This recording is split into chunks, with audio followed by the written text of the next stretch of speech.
There we go. This meeting is now in session and is being held by electronic communications using Microsoft Teams due to the COVID-19 pandemic emergency. Mr. Goldstein is not present due to a work commitment, but will be joining the meeting shortly. So let's dig in. Thank you very much. So we're going to go through our standard agenda. So the first standing item in all the meetings is going through the upcoming policies and PIPs. And we just do this that are coming forward to the board just to be sure that everybody's on the same page and the communications are going smoothly and the agenda items are being flowed. So your next one up is M15, which is swimming pools, which is coming up for information this Thursday and action on the 8th. The next group is going to be staff electronics technologies acceptable use, which is G12, and then 3 policies that have merged into one. That is I1-30, 31, and 33, goals of general instruction. And those are being collapsed into one policy. And those are all going to be presented for information on April 8th and action on April 22nd. We received those, board received those in the packet this last Friday, in the Friday letter, a week early, just because spring break's coming up and we wanted everybody to have plenty of time. So those were delivered to the board a little bit early this time. And the next will come up is on the 22nd. There will be general instructional delivery options will be coming up for information and action on May 6th. And then we've got 2 more instructional ones on May 6th, 3 more resources, support resources, and extended time and selection of textbooks and other instructional materials.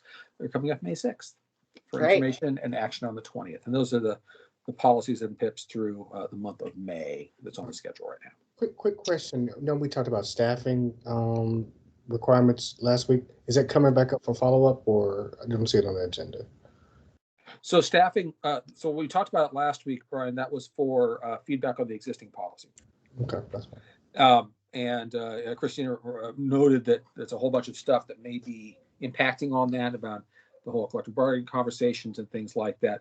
Those would be coming forward for information and action in about 6 months. Okay, all right. I apologize for going out of order, but I just, I did do some follow-up as well, so I'll save it for if we get that. So. Oh, okay. I think that was right. That was for feedback on the existing policy, right? Yep. Yeah. All right. So. Before we move on from this, since the one that you said that are in Friday letter that are a week early, can we just make sure to put that in Friday letter again? I think the Friday letter, it'll be the Friday letter right after spring break, right? That would be before and when it's due. They normally go about a week and a half early. So if there's a board meeting, they normally go in the Friday letter the next day. So that's this Friday. Would be normal because the regular pattern is in a Friday letter, get discussed at weekly meeting on a Monday of that week, confirm it's all in order, and then they get posted to board docs on Thursday. 1 week before the board meeting. So that's the normal pattern. So normally they'll be discussed at weekly meeting during spring break and posted during spring break. So that's why we did it early. Yeah, a little bit early. Okay, that makes more sense. Okay. So we can talk about it tonight, and then it's all set, and we'll be in good shape. Got it. Brian, was there something you did want to report out on the staffing one today? Certainly find time on the agenda for that. Okay, this is totally fine. What I did was I don't have an electronic copy of it, but you remember, Christina, I mentioned that I was working on a little project with John Mickelweiss, and basically I don't have an electronic copy of it, but also he also have him available as well, and so he was able to. I mean, nothing you can peel from this, but we did have, as far as staffing increases. Basically, there were about 1, 2, 3, 4, 5, 6, 7, 8, 9, 10, 11, 12, 13, about 14 schools, basically that had less than projected enrollment, but nice increases in staffing at the same time as well. Wow. Okay. Yeah. And also there were actually some schools like Discovery, Jefferson, and also Kenmore. Basically, they actually had an increase, but they were able to get it done. And they got it done with less staffing from year to year. with less stuff, and so we really only had the rest of the schools were the enrollment increase matched the staffing increase, but there are a lot of schools there that you know that it did not. And what we found was that for example, 17th elementary schools, the music and art staffing were less than planned at a lot of those people. So basically, we increased the enrollment there, but wonder what they're doing with them now is my question, right? And also, I think there are a couple of physical education pieces as well. So there is a preliminary report that was done, and I think John had the most recent numbers from last school year. So once I have an electronic copy, I'm not sure if we need to bring them on, but why don't I just get an electronic copy to this policy subcommittee team and let you and Reed take a look at that, and we'll take it from there. So I just want to let you know I did what I was supposed to do, and got the information. So I'm sorry that I do not have an electronic version of it at this point. Totally fine. Totally fine. I think that's exactly right. If you send it to both of us, and then we can make a decision about, because I know that the rest of our colleagues are going to want to see that as well. But what is, like, we can figure out what the right venue is going to be for that, for sharing it more broadly outside of just the policy discussion. Yeah. Perfect. All right, great. Yeah. Okay. Yeah. Brian, That's very interesting. I mean, that's a fascinating finding, even just like looking at that table that you just created quickly. That's, Yep. yeah. So I just put that on the agenda for our next meeting. Is that, Okay. is that what you want to do? Yeah, we can. I'll get it here as soon as I get the electronic copy. I'll get it to them, and so that'll be plenty enough. 2 weeks. That's plenty of time. Yeah. Yeah, it's plenty of time. Yeah. Okay, so I'll put it on the agenda for the 5th Perfect. of April. Okay. So is that enough for that? Is that good? That's it. I just wanted to let them know that my homework assignment was complete. Excellent. You get an A+. Thank you, ma'am. Somehow Brian strikes me as a man who always did his homework. I do. Yeah. All right. So next we're going to do feedback on 2 existing policies. Two revised policies. Revised policies first. Yeah. The counseling crisis management, which is I-10.31, and then J-13 physical interventions for students in crisis, better known as restraint and seclusion. Yep. All right, so we're looking at the draft versions of those 2 documents that should have been provided to you a couple weeks ago. Yep. The couple of colleagues sent written responses, and I have some additional comments. Okay. Just make sure that you saw. Dave sent something, and Dave sent something earlier today, and Barbara sent something else. Actually, no, both of these are feedback on non-revised, or feedback on existing policies. So I have an email from David, and it covers communication to revised policies. Yeah. I got one from Monique as well. Yep, this is also the bundle, and then Barbara's got, and then the bundle. So none of these are applicable to this particular group of policies that we're talking about. I have those, and I always take those direct feedback and send it directly to whoever's doing the revisions. They will actually get the actual emails, so they can see exactly what the feedback was, which is very helpful. They really like that. It's really easy for them to just read what was written. You're not guessing, like, you're not trying to translate it. You're not trying to paraphrase. It is what it is. Translation of the translation of the translation, right? Exactly. Yes. Okay, so which one do you want to do first? Crisis? Counseling crisis management, only because that's the order they are, it's alphabetical. So why not? Right. So I only have actually one comment on this particular one. And it is in the PIP, line 40. That bullet point says the team should conduct a review of assessment procedures for threats to self or others, including self-harm. Confidentiality issues should be discussed.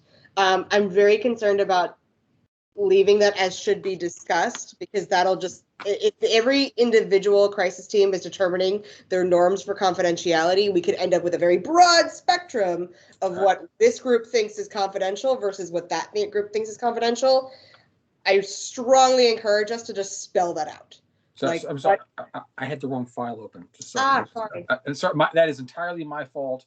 I was trying to listen and open the right file at the same time, and I messed up. I didn't quite get it done. In the PIP, counseling crisis management in the PIP. Okay. In the PIP, this is line 40. Line 40. School staff should be advised on how to access crisis counseling team. Information be reviewed at staff meetings at least once per semester. Nope, the number 4. Oh, number It 4. might be it might be line 40 in the, it's line 40 in the annotated copy in the track changes version, and not in line 40 in line 39 in the regular one. Okay. So in the track changes version.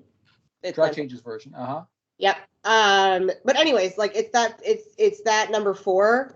The confidentiality issue should be discussed. I don't want us setting, if every individual group is determining their own parameters around confidentiality, then we're going to end up with a lot of different definitions of confidentiality, and that should not be a negotiable. There should just be one standard for confidentiality and of what comes out of those meetings and what does not. And we should spell that out.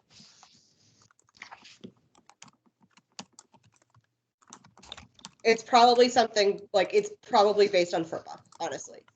That's probably going to establish some pretty strong guidelines on what has to be confidential and what doesn't. So whatever, like, as long as we're very clear on that. That's the only feedback I had on that. Okay, so right, so it should more, the confidentiality should be explained rather than discussed. Right, it's not open for negotiation.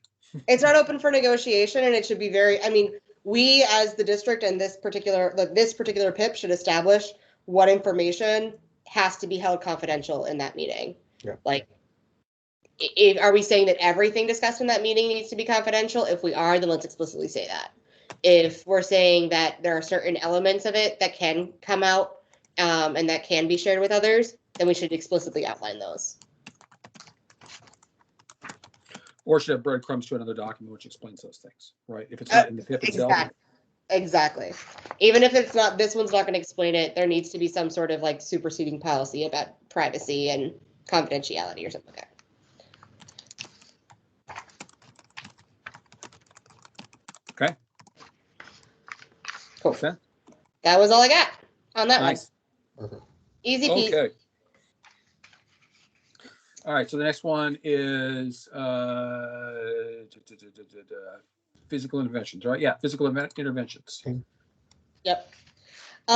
This one was, this is just a stylistic point, but the syntax of that second paragraph that begins on line 6 in this copy was very difficult to read.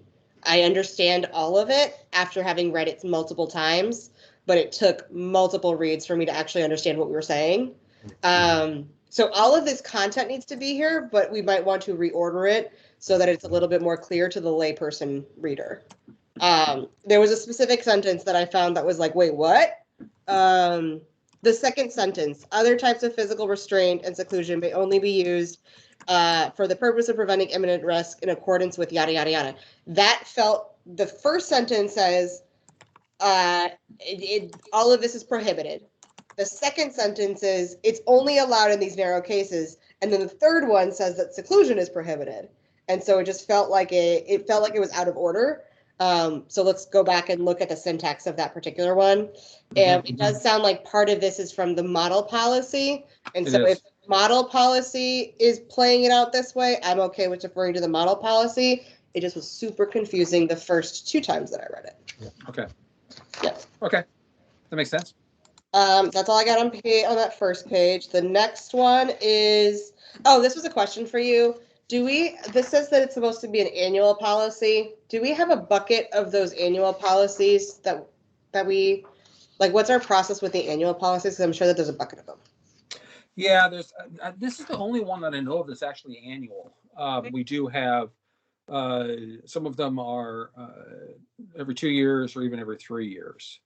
So Okay. the PRT tracks those with the dates, but I'll be honest, we need to do a better job of keeping that well scheduled. It's the people who run the policies are supposed to keep track of that, but I don't necessarily have a list of all the ones. Well, we need to have one, quite honestly, Christina, a list of everything that needs to be reviewed, something other than the 5-year cycle.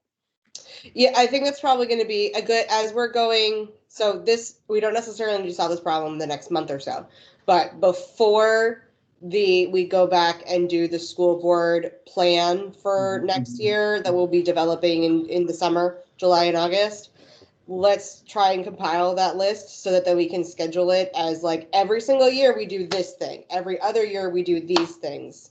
Every 5 years we do all the rest of them.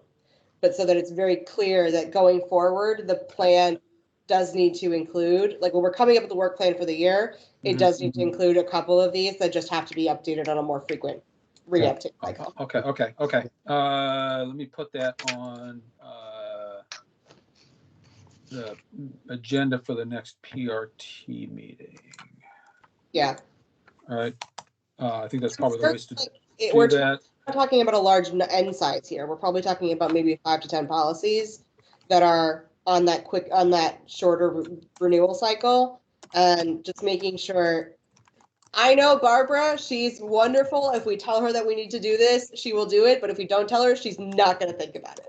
And so we have to just tell her that, like, hey, when you're coming up with your work plan, it needs to include this. Yeah. Right. So this one just says it has to be reviewed every year. Yeah. Right. So you wouldn't have to do anything with that. Right. That's just the PRT. PRT needs to put it on a schedule once a year because we create those schedules for you. Okay. Then yeah. Okay. So that's fine. Yeah. Just so you. Yeah. Was that addition ours, or is that in the Virginia code that it's required to be annual? I don't know. I can ask that question.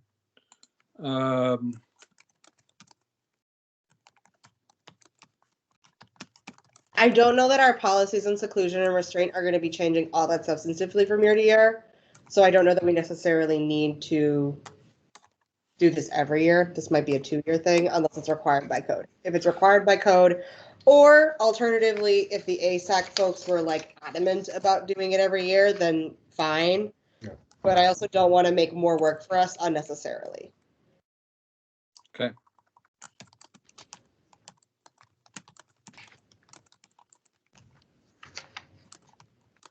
That would be surprising if we would put in there that we have to review it every year. That would be really surprising. So I'm guessing if it's code. If it's code, then it's code. Yeah.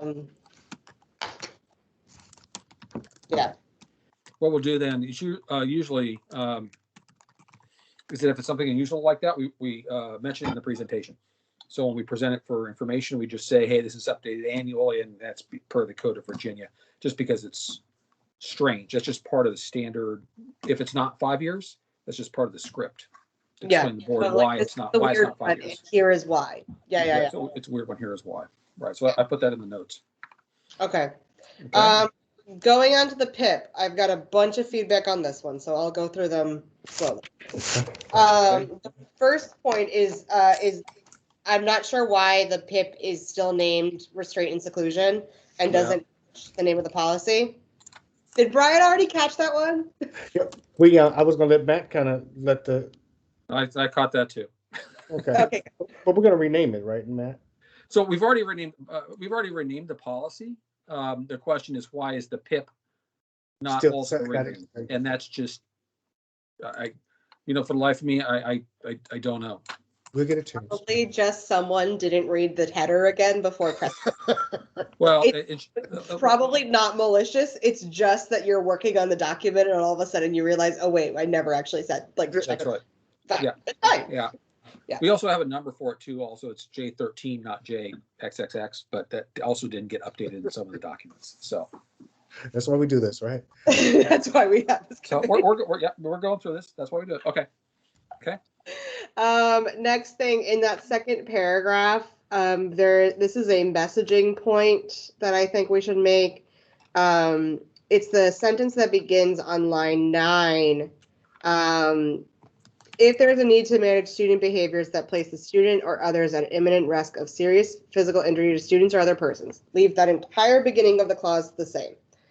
The second half of the clause says that there needs to be a balance between practices that ensure that the learning environment is safe and procedures that safeguard the rights and protections of students and staff.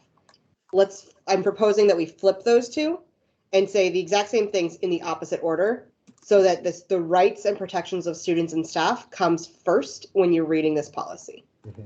It's purely a messaging point. This is just so that people read that first while still saying the same thing. Because when I read through it, I was like, oh, our people are going to react to that because they're going to be like, oh, the learning environment is priority and not student rights, and actually it's a balance between the two, and explicitly says that. Does that make sense? Yes. Yep. Yeah. Makes it stronger. Yeah, I like Yep. Exactly. The next one, the definition that starts in 19 is a different structure than the other definitions. The other definitions are like term, colon, sentence describing the term. So if we're going to use that structure for the definitions, let's just be consistent.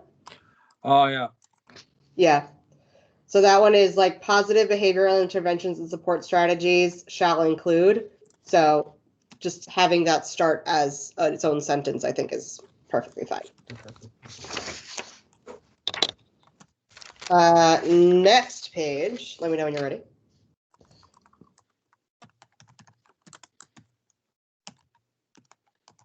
Thank you for letting me do this. Nope, this one I went through with a fine-tooth comb, so because it's a new one.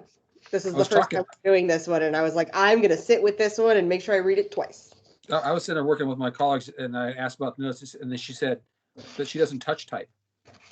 I'm like, what? How? How can you do this job and not touch? I mean, not in this group. How can you do this job and not touch type? So I takes handwritten notes and then transcribes them. I'm like, oh my God. No problem. Like, I got nothing. All right, so I'm not super fast. Next one. Okay. And Brian, maybe you could provide an opinion or like rationale behind this one. On line 82, it has confinement, like the seclusion does not represent confinement of a student alone in a room or area from which a student is physically prevented from leaving during the investigation and questioning of the student by school personnel, blah, blah, blah, blah, blah, blah, blah. Why are we explicitly calling that particular scenario out? Is there a rationale behind that one? Not that I know off the top. I'm guessing that they're coming up with all of the different possible scenarios where a student might be in a room and they're not supposed to leave. That doesn't count as restraining seclusion, and this is just as along as timeout, that sort of stuff, or it's just one more of the list. They're trying to be comprehensive. But physically prevented though. Yeah, this is a point. It's like a point in the other ones, like a timeout, an in-school suspension, a detention. Like the way that it's described is vague enough that it's not described in like graphic terms, but confinement of a student alone in a room or area from which the student is physically prevented from leaving is a very graphic description. We could say the exact same thing clearly as like seclusion does not represent students being like requested to or like students who are involved in other disciplinary matters who are being questioned. Like we could say that much more generically and vaguely and have the same substantive statement without having a line in here that the NAACP is going to freak out about, because they're not going to freak out about this one. I agree with that. Yeah. Yep. So just soften it up a little bit. Yeah. Soften it up, make it a little bit more vague. More generic. Mm-hmm. Yeah, a little bit more generic. But the same basic intent. We're not questioning the intent of the information. Obviously, sometimes you need to hold a kid because the kid professionally has committed a crime and you can't let them leave. And you can't let them leave. But like normally when you do that, it's not like, at least when we did that when I was teaching, they weren't alone in the room. Like you'd have another adult in the room, like whether it's the dean or like a teacher who was on duty, but you'd be like, hey, you're staying in this room with this kid until the parents come or until the legal guardians come, blah, blah, blah, blah, blah. Yep. And I did a special SRO session last week with school administrators. They say they never leave them alone. Then do we need this? I don't think so. Hey, Brian, I'm going to just put a note here is to talk to you about this. Okay. Yeah. But what I don't want us to do is to get into a fight with the NAACP over that particular line, because we will. Yep. I'll be vocal about that one. Yeah. All right. So I just put a little note in there because Kathleen's running this one, Kathleen Bergaw, so she'll just have a conversation with you, Brian. Okay, that's fine. I mean, there's a lot of this squaring these things up, right? In this whole area of this and discipline and the SRO work and all the rest that all needs to fit together. Absolutely. A lot of moving parts right now. Yeah. So Totally. it's going to be hard to be sure that everything's 100% aligned with. And it's going to take time. Like, it's going to take us time to get this all in alignment because we're still working through policies that have not been adjusted since 2011, 2010. I think one of the ones that we're looking at today is from like 2007. So we're still working our way through the backlog. So we're much more intentional about it now. We will continue to be more intentional about it going forward, but we need to flag the discrepancies as we see them. Yep. Yep. The next one's a really a simple one. Why do we have parent and not parent/guardian like we have in most of our other policies? I know that we have a definition here for parent, but we've gone to the parent guardian language elsewhere, and I'm wondering if it should just be consistent here. So the basic answer is if we're quoting the code usually seeks the parent. So if it's an APS statement, we usually say parent guardian. If it's Code of Virginia and they're quoting code language, is what they're doing here. We use whatever the Code of Virginia said. There's even one. There's a section about registration that talks about natural born parent, and you should have heard the conniption that went across that. But you know what? That's what it says, and we literally are quoting the code whether we like it or not. Got it. So are you okay? Are you okay with that then? Per the Code of Virginia, and we put it in quotes. Well, it says per the Code of Virginia, right? So you want, that's the rest of that sentence. Per Code of Virginia. No. Yeah, per Code of Virginia, yada yada yada. A parent is. Yep. That's fine. Okay. Yeah. So it's okay. That's okay. Okay. The next page, the verbal and mental abuse definition, is that missing?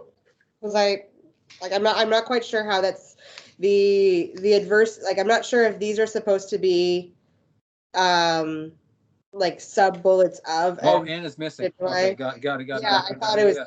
It seems like it's missing.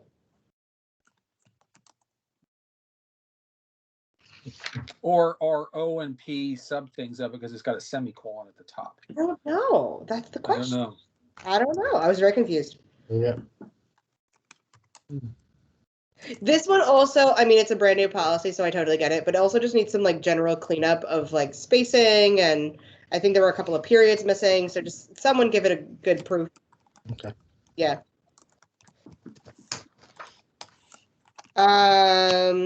The next page, and again, let me know when you're ready, because this one's going to be another messaging one. Okay. Hey, Reed. Hi, everybody. Hey, Reed. Reed. Okay, I'm ready. In the new seclusion and restraint policy. We're in the PIP right now. Yeah, we're in the PIP, and we've just passed line number 118. This is a very long one. It is. Line 136 at the beginning at the top of page 4. This was another sentence that the syntax of the sentence just took me a while to understand. So potentially consider rewording to be a little bit more clear. The reason is that there's a disconnect between the verb and the phrase in the reasonable judgment of, that just made it really confusing. But the substance of this, I totally agree with the substance of what it's saying. It's just, it took a lot of, like, several read throughs to understand it.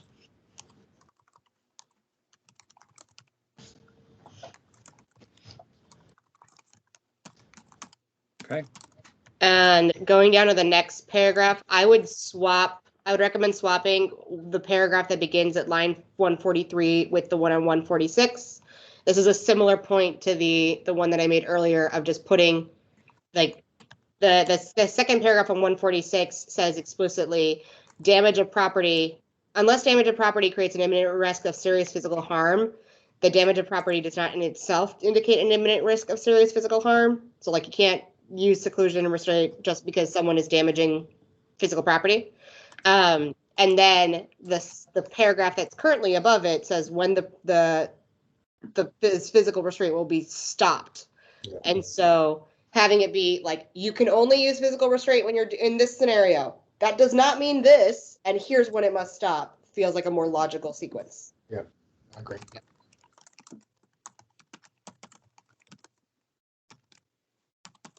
Okay. Yes, makes sense. Okay. Yep. 157, there's a paragraph that was just very confusing to me. There's talks about the conference in service of what? To do what? What is the result? What is the result of this conference? Where does it go? Etc. That part was really unclear.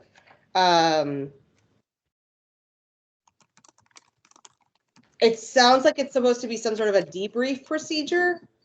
I don't know what the outcome that we're expecting is there, so just adding some clarity there will be helpful. Yeah, there's no why for the conference. There's no why. Like what's the conference to blah. Yeah. blah? I don't care what I don't know what the blah is, but something. Right. And then the last thing I have, and thank you for going through all of that feedback because it was a lot. It was a lot. I get it. Thank you for the feedback. At the top of the next page, line 182, it says that the copy will be placed in the student's cumulative file and will be submitted to the supervisor of special education. I think that's a title. Is it that might be a title change because we now have the directors of special education. I don't know who receives these. And also, what about students who are not students with disabilities? Where would that one go? Does that need to go to the Office of Special Education anyways, or does it need to go somewhere else? This is not in a special ed clause. No, this is just general documentation, period. Okay. And it specifies afterwards for all students for whom restraint was used more than once in a single school year, the team must convene, yada, yada, yada. Like that specifically says anybody, but this one just felt weird that if I don't have an IEP or I don't have an 504 and seclusion or restraint was used against me, then what does the Office of Special Education need to know about that? Yeah, from a records management perspective, know. where does that end up? Right. Yeah. That's a records management question. Yeah. Okay. And if the answer is that OSE is going to track all of these, that's cool too. Just let's clarify that. Right. Well, it's placed in the student's cumulative folder. So that's the permanent record. Yeah. So maybe if it's only if the student is special education, does it go to the supervisor of special education? Perhaps. Maybe only if. Only if, perhaps, but just adding some clarity there would be great. That was a whole bunch. So That was great. Thank you for taking all of that. Because I read that was a new one, and I knew that it was really important to because it's code. So I read that very carefully. I do appreciate the due diligence on it, Christine. It really is very helpful. That's the point of great governance, right? Glad to be helpful. Right. Hello, Reed. Hello. Okay, so we have just wrapped up. We met Brianna Cobbins at the beginning. You know Brianna, already, I believe. Yes, we had the meet and greet. We did that. We finished that up. We then are going through the agenda. We've just finished the feedback on the revised policies, counseling, crisis management, and physical interventions for students in crisis. We noted the emails that have been forwarded from other board members. That information will be sent directly to whoever's revising the various policies, and Christina shared her feedback on those, on the two existing policies. And so if you have feedback on those, we can do that. And if not, we'll move to feedback on the new policies. I'm sorry. And if there's not, then we'll move to the feedback on the existing policies. Yeah, let's do that. Sorry, Okay. with 3. Okay, moving right along. Feedback on the existing policies. First one is communication, student progress, program, and grading. Everybody's favorite topic, grading. Shockingly, the former teacher has lots of notes on this one too. Yeah, I read this one very carefully, I'll be honest, this morning and spent a lot. I had some opinions on it, which I have kept to myself. But I do have some. This one's gonna need a lot of updating. Yes. And there's a lot that's missing here. I think this is one, we adopted this one in 2011. No Child Left Behind was still the law of the land regarding education in 2011. Mm-hmm.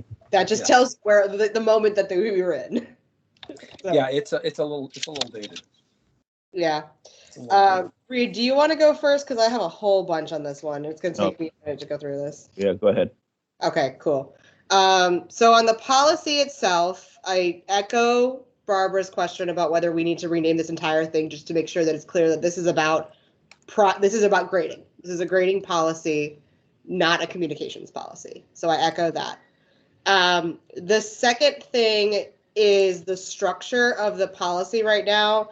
This is clear that this was written in the before times when we didn't have quite as much consistency in our policies. But essentially everything that is in that first list could become that intro paragraph that states our overarching values when it comes to grading. And I think a lot of it is still probably pretty similar. And then the second paragraph that provides the guidance to, sorry, hold on, my Roomba is making a lot of noise. So I'm just gonna turn her off. Come on, load please. Thank you. You know how in a lot of the policies, we have that paragraph that says the superintendent will create a procedure that does da. This policy needs that because it doesn't currently have that. And maybe, I mean, that might actually be a mix of like stuff that we currently have in the top list and the second list, but either way.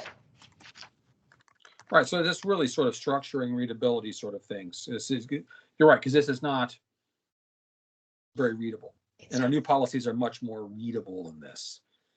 And they like a lot of the content is fine. Like the grades are based on curriculum expectations and reflect student demonstrated understanding. Probably want to change that to mastery to update the updated academic language. Mm-hmm. Grades are based on multiple and varied tasks and assessments over time. That's still true. Grading practices are understandable, meaningful, and accurately reflect student learning. That's still true. Like a lot of this is still true, and it's still stuff that we believe. Grading reflects achievement and not student behavior. All of that is still stuff that we believe. It's just the way that it's currently listed does not match the structure of our policies. So it's rejiggering that paragraph until it feels like it's more cohesive with the rest of our policies. Yep. The question I wonder is doing homework a behavior? Oh boy, that's a question. That's the question question I struggle with right now. I struggle the whole time. I was struggling with that. Is that a behavior? I have a lot of homework. I wrestled with that all morning. So next one, so the PIP for elementary, that first paragraph to me is the direction to the superintendent. Okay. So the PIP ES line 3 through 9-ish. Right. Yeah. Yep. Right. And we might also want to take the stuff that's listed in the code, this next section, and put that in the policy, or at least put a breadcrumb to it in the policy. The superintendent and his staff are to prepare the PIP in alignment with code, yada, yada, yada, yada, yada. Something like that. That might be a good way of dealing with it. The general concept we've always said is a general belief statement. If code is referenced, then that reference should be in the policy. Yeah. You are welcome to also add it in the PIP. Certainly. But it should always be in the policy, because the policies ultimately should be reflecting the code, and then the PIPs are implementation of that. Yep. Yeah. Also, Matt, I look at the assistant superintendent instruction, July 1, that's going to change to chief academic officer. Yep. Yeah. Well, we have to pass the budget first. Oh yeah, you're right. We got to May 6th. Excuse me, I'm ahead of myself. After May 6th. By the time this comes back to it, that's right. Like by the time this comes back to us, it's going to be like we'll be in the new structure, and so there'll be some title changes accordingly. Yeah.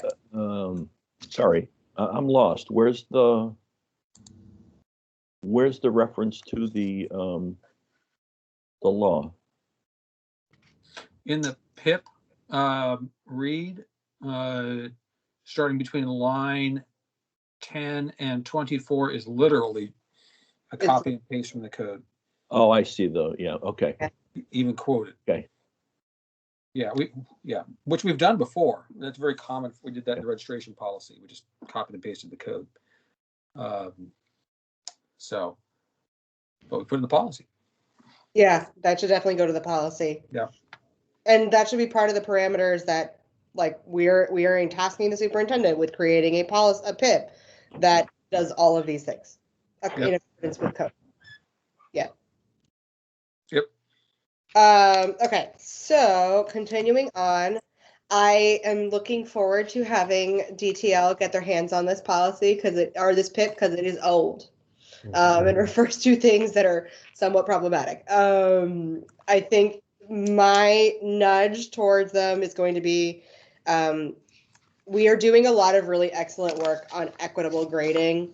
I know that Dr. Shantha Smith has been working on that, and we have a number of others. I know Kevin Clark at Yorktown has been working on that and has a committee that's working on that. So when we go into these, for both the elementary and the secondary, I want us to do a couple of things. First of all, get their best thinking in this PIP, and also make sure that it is flexible enough to allow for the experimentation and innovation that they're working with right now without completely upending the entirety of the wheel for people who are just not ready to move on. I don't think we're going to be able to completely upend A through E grading overnight with this PIP. However, if given the push towards standards-based grading and criterion reference grading, whatever it is that IB calls it, that needs to be allowed under this policy. And it probably should be, you choose one of two pathways. Like, either you go with the standards-based grading as a school, whatever you call it, and here are the parameters for that, or you go through A through E, and here are the parameters for that. And you can choose, but it's not up to the teacher. It's it's at a school level that you can make that choice depending on what your program is all about. Yes. Yeah. Yeah, but it's all very sort of decision making. This program is doing this, whatever else, and it's already vetted ahead of time. It's not an individual teacher decision in the moment as they sort of put it on the fly. It's, we're doing this at Yorktown. We're going to do this at Jefferson, where they have IB program, or we're going to do it at Randolph. And they do all, Jefferson does all criterion reference. Like, that's what they do. Yeah, they have to do both right now. It's a royal pain, believe me. Oh, yeah. Kip has explained the ridiculousness that they have to do right now, but it's crazy. It's crazy. Ellen was the IB coordinator for years, and so I had to live through all that too. Believe me. Yeah. She put all that in place. But we still need to be able to have, we need to be able to compare, and we need to be able to have some sort of way of translating apples to apples. And so that's probably on our end as a district of how we compare the apples to apples. But if a program is adopting a mindset that we operate based off of standards-based instruction and standards-based grading, they need to have the ability to do that within our PIP. And conversely, if you're still doing an A through E grading scale and you're still doing percentage points out of 100, cool. That needs to be an option available to you as well. So that's kind of the high level. There's a little inference around standards-based further down in the document, right? It is referenced at least one other place. I'm not saying it's as solid as it should be, but it's there. Yeah. Okay. The other thing is, as one board member, I will not speak for everybody else, I don't think we should be evaluating effort of work or social skills for anyone above the age of pre-K. That's just me. This is completely correlating with income and race, and it is problematic, but that's just me. They can take that, and if they want to, if the PRT wants to go down that route when they revise this, by all means, but I, as one person, do not think we should be evaluating any of those things, because that's not academics. That's not learning. Right. And we're saying that our grades reflect achievement and not behavior, and then we're evaluating behavior. As one of my co-teachers once explained to me a long time ago, should a kid fail because they don't do their homework? And I thought that's the consummate answer. All the tests. Should they fail because they don't do their homework? If they know how to do the stuff, I don't care if you did your homework. You figured out how to do the stuff. That's right. But whatever. That's right. Um, Can I ask, it's not clear to me how we're gonna describe or work in standards-based grading into these PIPs. But in PIP 2, it looks like on line 91 through 94 that, those symbols actually represent standards, the way those standards would be Sure. scored. So that's the work habits. no, I know, but Yeah. the labels surpasses expectations, meets expectations, approaching expectations. This is, it's the same. It's the same way they do in standards-based. It is. The bugaboo becomes, as you all know, the bugaboo isn't that. The bugaboo is that you don't get an A in standards-based. You don't get, there's no A. There's just a big long list of these things, and that's it. So I don't think it's about the symbols. I think it's about the fact that you're not going to get a summative, evaluative letter thing. You've just got this big long list of all the standards and how you're doing on each one. Met, doesn't meet, that sort of stuff. Yeah, but are we putting that in, considering, half of the schools, I guess maybe half of the elementary schools are doing standards-based, and it's not even clear that this is complies with, policy? Right. Well, that's why the policy needs to be revised. So, but your point's well taken. Read that if we do, as we're doing standards-based, we should come up with some consistent symbols and terms that we use across all those, so it's meaningfully communicated to all parents, and that this school doesn't use this thing for exceeds expectation, that's X standard, and this other school uses this other thing, right? Because then it's just confusing for our families. Yeah. Is that that's your early, is my understanding that right? Yeah. Okay. Yeah, and I totally agree. Like it needs to be consistent. And if I'm getting a meets expectations from Jamestown and a meets expectations from Drew, those need to be apples to apples, or as close to apples as we can get them to be. Yeah. Also on PIP 2, just below what Reed said, there's some guidelines for syllabi that we should probably look at and see if we can standardize more. Because it just gives it, there's a lot of places where it gives a window. It's at the end here that it says the expectation for homework is in the range of 0 to 15% of a quarterly grade. We should figure out what we believe about homework, and then we should just have that be the thing. This one's going to require a little bit more discussion, but we should just have that be the thing and have it be standard. What do you think, Brian? I apologize. I wasn't following. The superintendent called me just now. No, you just made a face, and I was like, "Oh God, am I saying something that's completely No. He actually called me about it. The aquatics policy is what he called about. Oh, okay. Cool. Yeah. Well, and the bugaboo about that one, Christina, as you know, here is that if I'm doing my science project and it's got a whole bunch of homework, and then I enter my science project in, then it doesn't look like a homework grade. It looks like a science project grade. And so you end up having to do a lot. It ends up being a lot more than that. Really, really easily a lot more than that. Because no kid's going to fail because they've lost 15%. I mean, some kids are going to fail, but those are kids only squeaking by. It's typically a lot more than that. So you started in class, you're supposed to finish it in homework, and you lost it. You didn't turn it in the next day. I'm sort of getting double punted anyway. Yeah, and then we're just piling on, and what the point of homework should be giving you the additional practice that is necessary for you to be able to succeed on the next formative assessment or even on the next summative assessment. The value of homework is as the learning exercise and as a low stakes learning exercise. But as soon as we attach these higher stakes to it, then it becomes an exercise in compliance. And that's not what homework is supposed to be about. But I'm going to get off my soapbox now. Well, yeah, that's the no. Please don't get off that soapbox until the policy is passed. Okay, sure. And I will not be alone in saying that. I'm just one staff member, but I can tell you that I know at least one more staff member who's going to say exactly the same thing.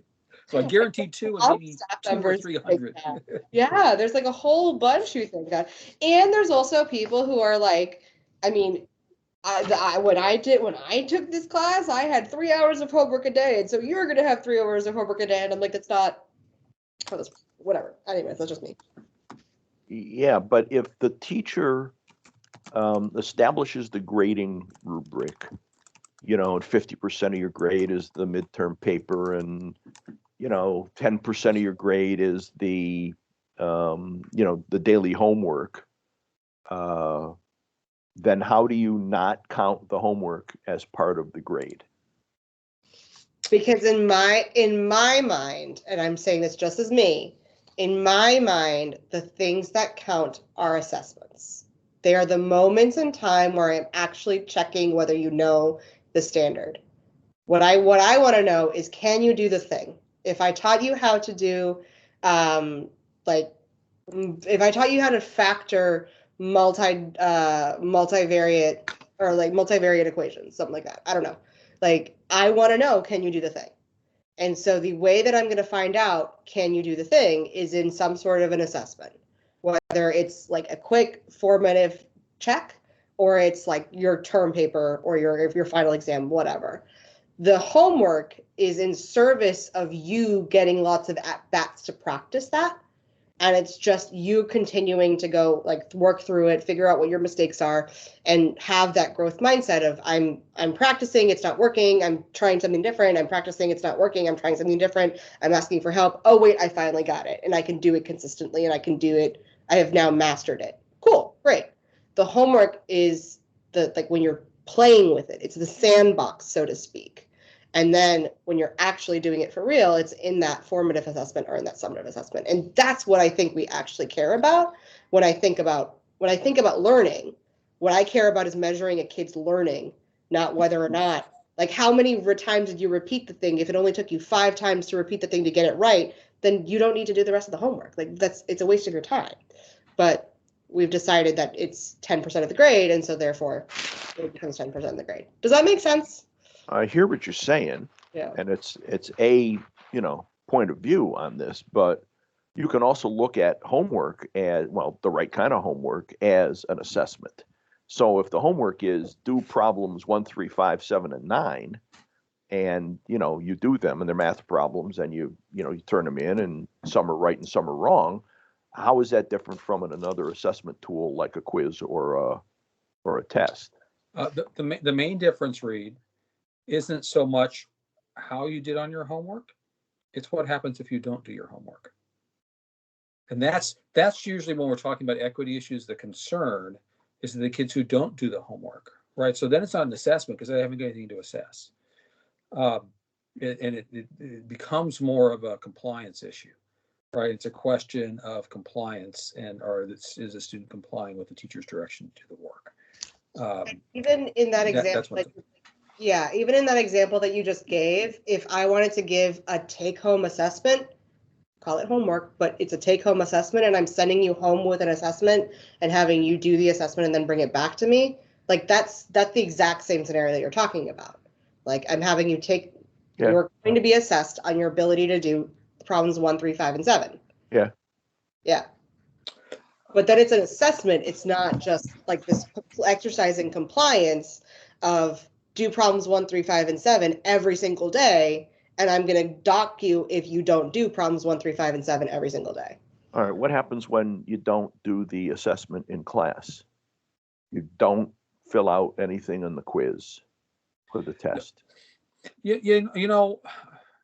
That happens incredibly rarely. I mean, have I ever had that happen to a kid?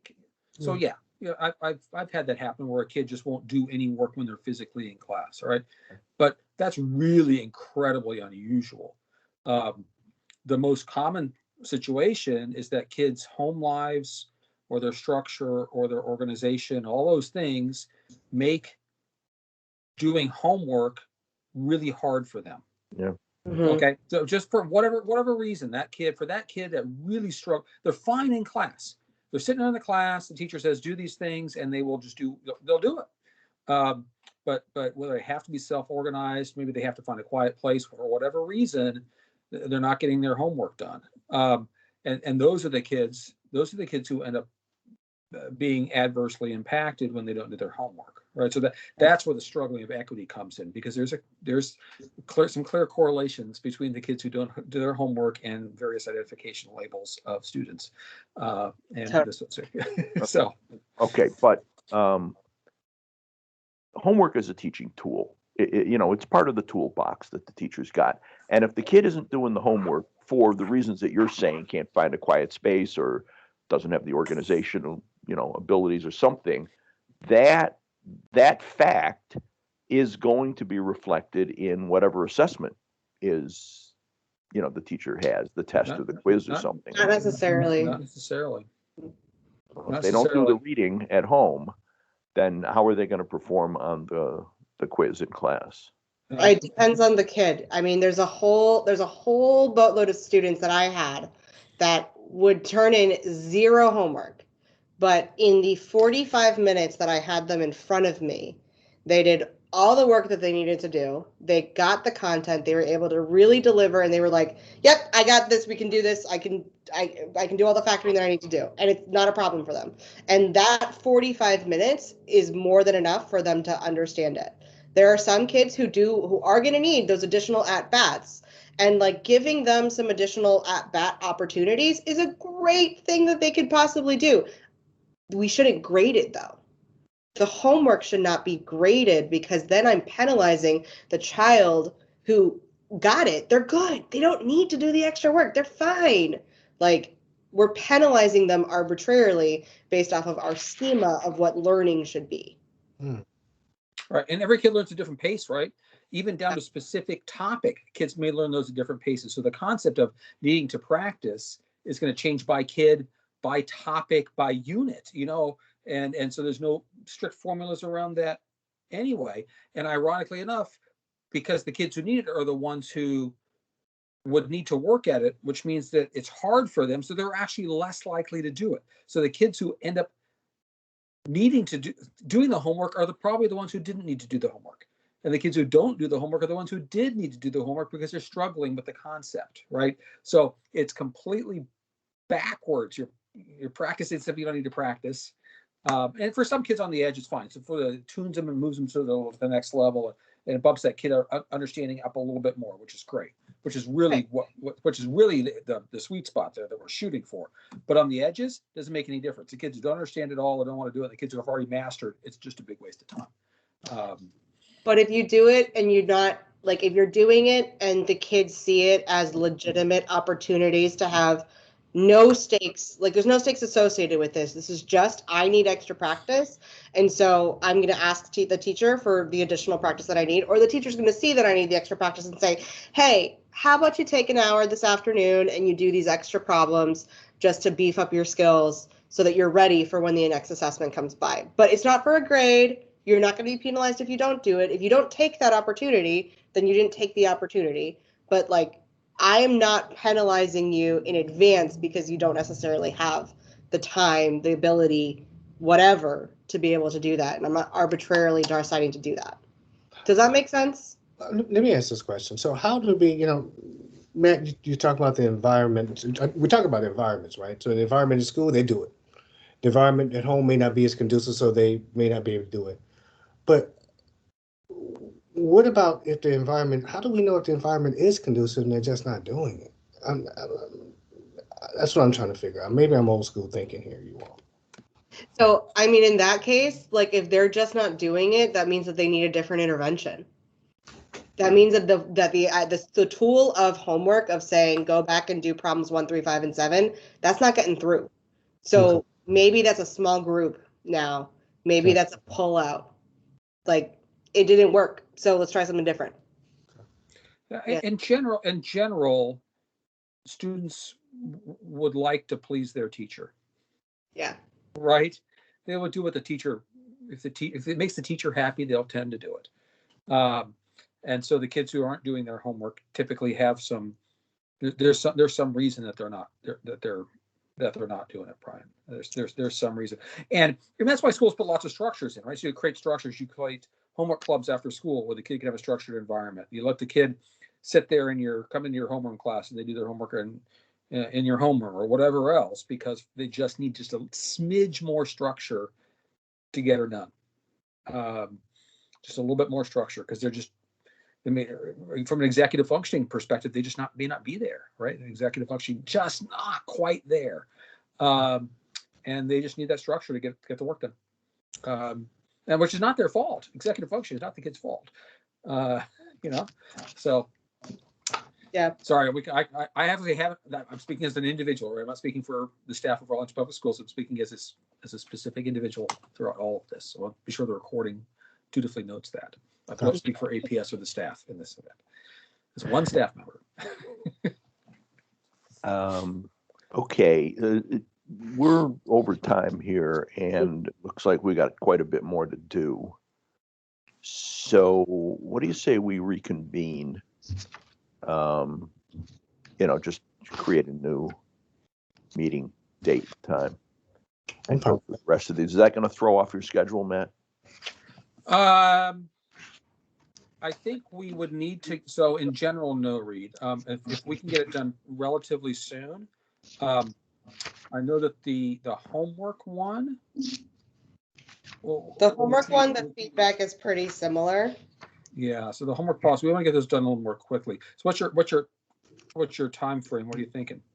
Right. Well, really, whatever your needs are. I was thinking the intervening Monday, but that's not going to work because that's spring break. But I don't know. Maybe we could find something this week. Yep, Friday morning looks good for me, you all, right now. Yeah. Please hold. Friday morning. Mm-hmm. I don't know, like what time? I can right now. Unbelievable. My schedule is free all the way till noon. Don't say it too loud. I know it's about to change. It's gonna feel right in right after that. What, Christina? What about you? I'm open 9:30 to noon. I can 9:30 to noon works for me. Anywhere in that time as well. Okay, yeah, that works for me. So Do we want to do a 9:30?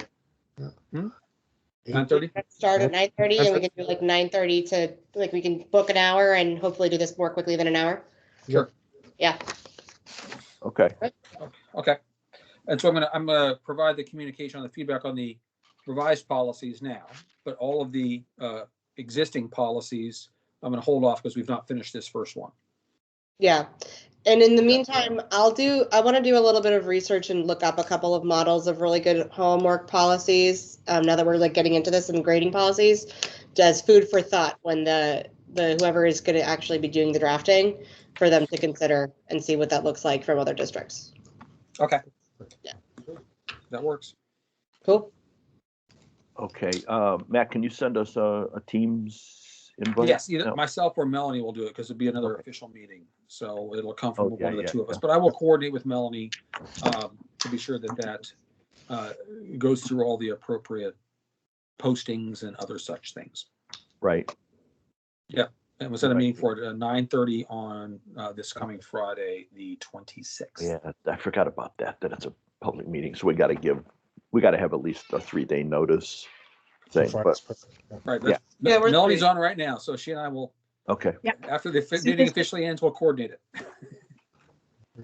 Okay. Matt, I'm gonna give you a call. I need to ask you about the aquatics policy. Okay. Sounds good. Let's call in. I'm sorry. We're still recording. Okay. So are we done? We're good. Yeah. Okay. And so is there a script for adjourning? Yeah. All you have to do is say meeting adjourned. Okay. And so we're all set. We don't need to do anything. We're going to reconvene Friday and take up the rest of what we have on today's agenda. Yeah, we've already done that. All right. Thanks for your flexibility, everybody, on this. Thank you. Okay. Then meeting is adjourned. Thank you, sir. Great. All right, thank you. Bye. Bye. You gonna call me, Brian?